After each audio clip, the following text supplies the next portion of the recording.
Merhaba arkadaşlar, yepyeni haberlerle karşınızdayız. Burak Özçivit ve Fahriye Evcen Bodrum'da yaz sezonunu açtı.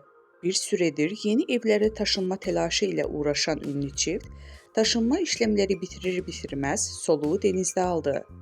Gün doğumunda bir otelin plajında görüntülenen ünlü çift hem yorgunluk attı hem de adeten aşk tazeledi. Ünlü çift sabahın erken saatlerinde plaja geldi. Baş başa kahvaltı yaptıktan sonra sahile indi.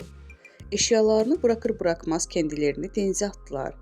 El ele girdikleri denizden bir an olsun ellerini birbirinden ayırmadılar.